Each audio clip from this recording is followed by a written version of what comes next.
El 22, que cae miércoles me parece, así es, próximo miércoles, se cumple un año más del nacimiento de Víctor Olaya Latorre, 117 años de su nacimiento. Olaya Latorre es considerado en las encuestas que se han hecho como el político más importante que ha tenido el Perú, fundador de una ideología en un momento de lucha hace 88 años, que lo funda en México como Alianza Popular Revolucionaria Americana, en épocas de socialismo, en épocas de luchas, de influencias europeas en esas épocas, de Italia, Alemania, Rusia, revoluciones, y él, un joven universitario de San Marcos, toma esa batuta, ese liderazgo juvenil y funda el Partido Aprista, que en su momento llegó a ser el partido más grande y que hasta el día de hoy es el partido más organizado del país, ¿no? O sea, con todas las discrepancias que puedan haber con los partidos y los líderes, no se puede negar que es el partido más organizado, y creo que después es el Partido Popular Cristiano, de los únicos que creo que quedan con vigencia, ideología, historia y líderes. Así que buenas tardes, Marco, bienvenido, un gusto verte, y empezamos por el aniversario. ¿Qué celebraciones en Lima, qué celebraciones en Huacho, qué planes, qué proyectos, cómo se piensa celebrar los 117 años del nacimiento de Víctor Olaya Latorre? Yo conozco muchas festividades, algunas han sido grandiosas, pero no sé, ahora creo como que los espacios han ido achicando, ya no se está en el gobierno, no sé qué planes, qué esperan, qué organizan para esta festividad. Bueno, Miguel Ángel, ante todo yo quiero saludarte y agradecerte por la invitación. Además, felicitarte también porque estás en una nueva faceta en este programa tan sugestivo con el nombre Y los dragones por todos lados. Yo creo, sin lugar a dudas, de que los medios de comunicación ganan bastante con tu presencia, tienes mucha experiencia. Hace algunos minutos conversaba con Aquiles en el interín de esta entrevista. Tú vienes teniendo experiencia permanente en la política, has conocido también a Olaya Latorre, por eso que has hecho una introducción tan brillante como un militante del partido de Olaya Latorre. Tuve la suerte, sí. Fíjate, yo fui miembro de la Asamblea Constituyente. Sí lo sé, sí lo sé. Desde muy joven yo iba a los mítines de todos los días. Alan García, Carlos Roca, así es, ¿no? El año 78, 79 me tocó ser miembro de la Asamblea Constituyente. Yo era secretario nacional de organización del Partido Popular Cristiano. Así es. Y era el coordinador del grupo de los 25 en la presidencia. O sea, yo iba constantemente a ver a Víctor Olaya Latorre, con quien tuve ese privilegio de conocerlo y conversar en la presidencia, ¿no? Era una persona de 84 años en ese momento, pero de una figura impactante. Era tan brillante. Yo recuerdo en una oportunidad cuando lo vinieron a entrevistar de la BBC de Londres, porque cuando tú estabas haciendo la introducción señalabas de que la BBC, por ejemplo, hizo una encuesta a nivel mundial para ver quién era el personaje del siglo XX que debería de ser catapultado a nivel mundial como tal, y Olaya Latorre fue sin lugar a dudas el que obtuvo el mayor nivel de aceptación mundial. Esta periodista que lo entrevistó dijo que cuando lo entrevistó por primera vez, tú recordarás, en Alfonso Ugarte había una oficina exprofesamente hecha para que él estuviera atendiendo al pueblo. En el segundo piso. Primero en el segundo piso y luego luego fue cambiando, pero las personas que lo iban a visitar en primera instancia sentían, más allá de ser militantes del APRA, una admiración para un personaje que en primer lugar había dejado gran parte de su vida, había sacrificado su vida personal, porque él estuvo a punto de casarse varias veces y no lo logró porque tuvo que viajar, tuvo que salir del país, perseguido en algunas oportunidades y otras por su misma capacidad intelectual de dictar cursos y clases en otras partes, pero tenía un magnetismo, como él mismo le decía, una actitud cósmica. Y esta periodista lo primero que hizo fue sentir esa vibración de un personaje que ha pasado a la historia como un hombre que murió y vivió para la justicia social. Fue un personaje que conformó una estructura política no solamente en el Perú, sino en América Latina. Recordarás tú que Olaya Latorre forma el APRA Continental en mayo de 1924 y luego el Partido Aprista se funda en septiembre de 1930, pero partidos hermanos del APRA se formaron a lo largo y ancho de toda América Latina. Costa Rica, en Costa Rica, México, en Chile. El Partido Socialista en Chile, que llevó por ejemplo, a Allende, que llevó a la Bachelet, los partidos de Centroamérica, el propio Partido Sandinista, partido hermano de ella de la Torre, cuando César Augusto Sandino estaba luchando contra la dictadura de aquel entonces, Aya de la Torre le escribe una carta solidarizándose con él, y César Augusto Sandino en un momento determinado señaló de que él era un filosóficamente un continuador del aprismo. Es decir, Aya de la Torre tuvo la enorme visión en 1924 de hablar de la unidad de América Latina, cosa que los países no lo hacían. Tuvo la gran visión de la conformación del Partido de Frente Único de Clases Explotadas, que luego se convirtió en la década del 60 y el 70 de los partidos socialdemócratas, y que tuvo la visión clara de manifestar en relación, por ejemplo, a lo que en aquel entonces era un concepto cerrado del marxismo, que solamente la clase obrera tenía que conducir la revolución, y él dijo, claro, y acuñó la teoría filosófica del espacio-tiempo, diciendo, eso está bien para Europa, pero para América Latina, donde hay una sociedad todavía subdesarrollada, donde hay una clase media empobrecida, pero intelectual, y donde hay obreros y campesinos todavía en ebullición, estas tres clases sociales explotadas deben de conformar el gran frente único, y el APRA debe de ser el partido que los aglutine. Eso fue Aya de la Torre. Entonces nosotros, a lo largo de los últimos años... Sí. Porque yo estuve en México, viajé en esa época, yo era presidente de la región en el 80 años de la fundación, y viajé con Alan García, varios congresistas y presidentes de región.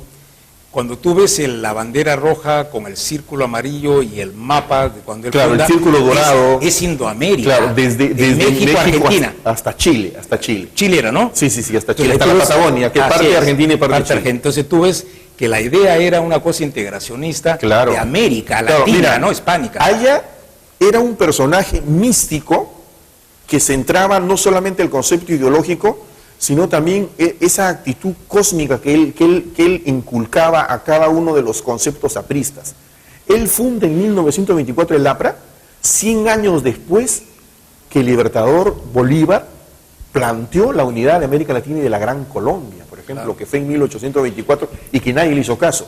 En 1924, Aya de la Torre plantea también una serie de conceptos, como por ejemplo lo que más adelante fue el Grupo Andino o la Comunidad Andina de Naciones, que es ahora, que realmente con la salida de Venezuela, la salida de Chile, el petardeo de Bolivia y se ha desarmado un poco. Está desarmado, pero esa concepción que lo entendieron los europeos después de la Segunda Guerra Mundial y conformaron la Unión Europea, es lo que Aya de la Torre lo dijo en 1924. Entonces de ahí la grandeza intelectual de Aya de la Torre, más que la grandeza de carácter económico, porque todos preguntaban, pues, ¿y de dónde sacaba la plata? Pero él escribía mucho, tenía muchos textos, escribía en muchos diarios internacionales, él vivía en una casa alquilada, tanto fue así que cuando él murió, Villa Mercedes fue rematada y tuvo que ser comprada por un amigo, ¿no? Villa Mercedes, muy poca gente sabe de que es de una tía de Roque Benavides, de la familia, es la familia Ganosa. La familia Roque Benavides es la familia de Raigambri aprista. Por eso que Roque Benavides hace unas semanas atrás, cuando se inauguró la pista de Churín-Ollón, lo primero que hizo fue saludar la imagen de Aya de la Torre como un visionario, ¿no? Y tú sabes que esa casa la compra la señora Mercedes Ganosa, tía de Víctor Raúl. Así es. Entonces Mercedes Ganosa la dona para que la utilicen. Ahora como un museo. Así es, ¿no? Como un museo. Y ella, muy poca gente sabe que es la tía de Roque, y Roque, así es. ¿no? O sea, él respira aprismo por dentro. Perfectamente, no obstante que es una de las personas más poderosas económicamente. Mira, el Día de la Fraternidad, para ya entrar en el tema del detalle de la fecha, todos pensábamos que se había iniciado en el año 1946, cuando Aya de la Torre, luego de esa primavera democrática, él retorna y el APRA organiza en el Estadio Nacional un meeting. Entonces Manuel Soane, quien todos los conocían como el Cachorro, porque era el seguro continuador de Aya de la Torre, lamentablemente en la década del 60 muere. Entonces él lanza un discurso que todos lo conocemos como el discurso del recado del corazón del pueblo, y él establece oficialmente la fraternidad como la fecha, no solamente del nacimiento de Aya de la Torre, sino de la fecha como para que Aya de la Torre se dirija a la población como un gran mensaje a la nación. Creo que no estaba Aya de la Torre en el Perú cuando se van... No, sí estaba presente. Pero yo te digo esto, ¿por qué? Porque años atrás, y eso lo escribe Armando Villanueva en el año 33, cuando Aya-La-Torre gana las elecciones, la primera vez que él se presenta como candidato más joven del país, tenía 35 años, le gana a Sánchez Cerro y hay un fraude. Entonces el pueblo aprista se levanta Trujillo, vienen los miles de mártires, etcétera, etcétera. Entonces Aya es detenido. Y la primera vez que se celebra la fraternidad es cuando él estaba detenido en el Panóptico. Ah, eso era, estaba detenido. Estaba detenido en el Panóptico y en una plazuela cercana llamada la plazuela Neptuno, los compañeros de aquel entonces, que eran dirigentes en la clandestinidad, compraron una serie de elementos en aquella época que eran los denominados camaretazos, y fue la primera vez que se celebró el Día de la Fraternidad. Años después, en el año 46, hasta la fecha, todos los 22 de febrero los apristas nos reunimos, sea cual sea la circunstancia electoral, política que vive el país, para demostrar el afecto, el cariño, el aprecio y sobre todo la gran vinculación que tenemos al maestro, no solamente como persona, sino como un ciudadano de todo el mundo, que quienes lo conocimos nos quedamos maravillados. Yo lo conocí obviamente cuando yo era un anciano, y el APRA, a pesar de todas las circunstancias difíciles que puedan vivir, siempre en estas fechas nos volvemos a reunir. Este año hemos hecho una pequeña programación, el día 22 exactamente, vamos a hacer una misa acá en la catedral a las 8 de la noche, donde tú estás invitado, como siempre, como gran amigo que eres de nuestro partido. Estuve en la misa el año pasado. Estuviste cuando te invitamos y te lo agradecemos cordialmente. Luego va a haber un acto político, el día 24 va a haber un meeting en Lima. La dirección del partido ha determinado que... A la misa te acompaña, al meeting no. Pero yo creo de que el APRA es uno de los pocos partidos que le dan solidez a la democracia. No, sí es. Los partidos políticos, aunque hay muchos que digan que hay un ocaso de los partidos políticos, en las democracias modernas, desarrolladas, de Estados Unidos, de Canadá, Italia, de España, Alemania, de Italia, de Francia, ahí están los procesos. se solidifican en función a la solidez de los partidos políticos. Los partidos políticos le dan la consistencia a la democracia y son parte consustancial de ella. Y es el canal de expresión del pueblo. Y es la forma como ellos, llegado al poder, canalizan, como tú lo dices, lo que la población, con sus reclamos y con sus propuestas, tienen que ejercitar. Aunque generalmente votamos para que nos gobiernen y cuando nos gobiernan cambian los programas. Eso es lo que está pasando con el gobierno. Los últimos 20 años, con el gobierno nacional, por ejemplo, ¿no? Es inconcebible que en un país donde existe una tradición en los últimos años de democracia, primero se vote por la persona y luego se analice su plan de gobierno. Cuando la cosa tiene que ser a la inversa, analizar los planes de gobierno, y eso es obviamente lo que se refiere a un partido político. Un partido político tiene una estructura orgánica, tiene una filosofía, tiene una praxis, tiene un programa de acción, tiene dirigentes, tiene una estructura que le va a facilitar que la gente llegue hacia ellos, ¿no? Mira, España ha ganado Rajoy y en el Parlamento el líder de la oposición es el que fue candidato del Partido Socialista Obrero Español. Mira, todo el mundo compara la democracia norteamericana con la alternancia entre los demócratas y los republicanos, pero como tú lo dices, el ejemplo español entre lo que es el PSOE, que es partido hermano, del Partido Social Obrero Español, donde Felipe González juega un papel fundamental ahí, y el PP, o sea, ahí hay una alternancia democrática, no obstante que hay presentación de varios partidos políticos. Chile mismo. Sucede lo mismo, mira, la alianza democrática de los grupos enfrentándose al grupo de Pinochet, por una cuestión de repente de desidia, no han continuado, pero está la derecha, ahora en el poder, y por ser de derecha no quiere decir que sea una mala palabra para ellos. Continúa casi la misma política. Las líneas matrices es. de lo que son las políticas de Estado, la educación, no obstante que ahora está haciendo agua, la parte de salud, la parte de transporte. Eso es lo que no pasa en el Perú. Sí. En el Perú, un presidente hace 1 kilómetro de asfaltado, el siguiente no lo continúa porque dice que le va a dar rédito al anterior. Y muchas veces sucede en gobiernos regionales o municipales, no en todos, pero sucede que uno no quiere hacer las obras del anterior gobierno, ¿no? Y eso es malo, porque perjudicas a la población, no al anterior gobierno. Es la población la que... Definitivamente es que la política es mal entendida en el país. Por eso que hay muchas cosas que a veces la gente no entiende de los partidos políticos. ¿Por qué cuando tantas veces se decía del APRA el APRA ya murió, el APRA desapareció, y por eso sale y se acuña la frase de que el APRA nunca muere. Y el APRA nunca muere es en la medida de que los estamentos del partido, no obstante que ahora no hay una renovación, y eso esperamos que sea, porque este año es el año del Congreso del Partido, que va a tener una nueva característica, estos jóvenes empiecen a renovar los propios cuadros del partido. Van a haber muchos dragones, ¿ah? Va a haber mucho fuego ahí. Sí, pero es parte de la democracia. Es parte de la democracia. ¿Qué cosa decía Carlos Marx, a quien Aya de la Torre lo menciona en varias oportunidades en su libro fundamental, que es El antiimperialismo del APRA? Para que exista la evolución de las ideas tiene que haber una negación, una lucha de los opuestos, tiene que haber enfrentamiento, una lucha de los contrarios. Claro. Tiene que confrontación haber de ideas, tiene que haber confrontación de claro. ideas. Ahora, este Congreso del Partido, que tenía que haber sido el año pasado, va a ser diferente. Yo me acuerdo que en la década del 90 hubo algo parecido. Hubieron etapas previas de análisis distrital, provincial, en esa época no había regiones, y luego se iba a la nacional, y habían documentos de debate. Por ejemplo, un documento de debate que a mí me parece fundamental es el propio estatuto del partido.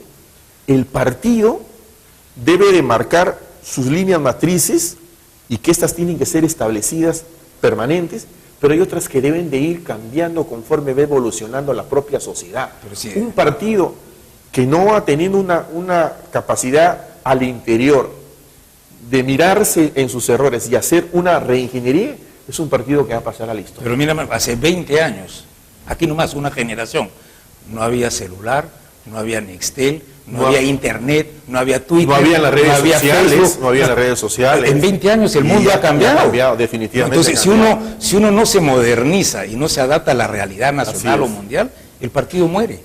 Pero si uno sabe modernizarse y adaptarse... O sea, nosotros tenemos la idea muy clara, o sea, hay dos cosas bien precisas. El APRA como concepción ideológica, que a mí me parece un tejido magnífico, construido por Aya de la Torre, y lo que es la estructura orgánica del partido. El partido tiene que adecuarse a la realidad como estructura orgánica. Los postulados, para mí, los postulados de Aya de la Torre, siguen siendo postulados primigenios, fundamentales, revolucionarios, en el buen sentido de la palabra, de cambios de lo que debe ser una sociedad con justicia social. Por eso es que el APRA para mí es una estructura que, no obstante las dificultades que se puedan presentar, hace un rato fuera de cámaras te decía, para mí el 80 fue muy difícil, yo lo he vivido con la muerte de la Torre en el año 79, tuvo que adecuarse a la muerte de un líder que era la última instancia.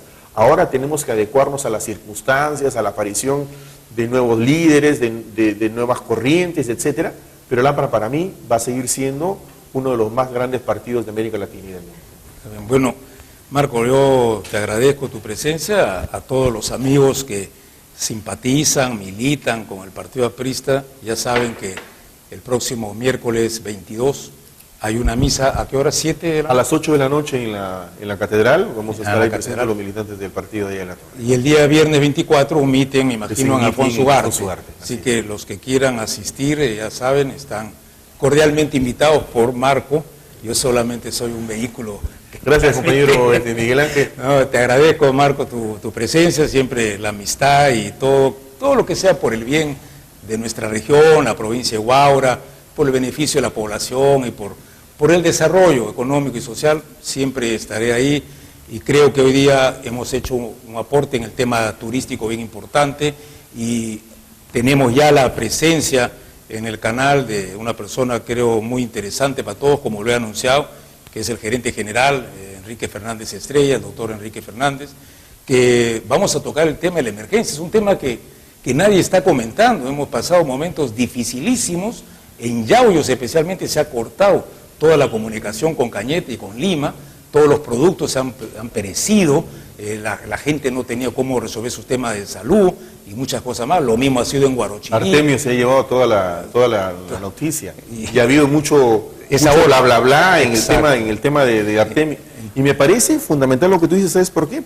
Porque nosotros somos una región que tiene pueblos bastante pobres y que son fundamentalmente los que están siendo atacados. Yo me parece que debe ser... Y felizmente creo que ha habido una reacción muy rápida, por eso que hemos invitado a la final hoy día para que esté presente con nosotros, porque todos los gerentes, directores han estado en emergencia, están en Lima, sé que están con el presidente yendo a los ministerios, pero Felizmente estaba el gerente general, a quien hemos invitado, con el jefe de Defensa Civil, para que nos acompañen y puedan informarle a toda la región lo que se ha hecho, se está haciendo y se va a seguir haciendo. Así que, Marco, una vez más, gracias por tu presencia. Gracias a ti. Seguimos conversando y con ustedes, amigos, vamos a una pausa y continuamos con un día de miércoles, después con el gerente general Enrique Fernández Estrella y el jefe de Defensa Civil. Una pausa y regresamos.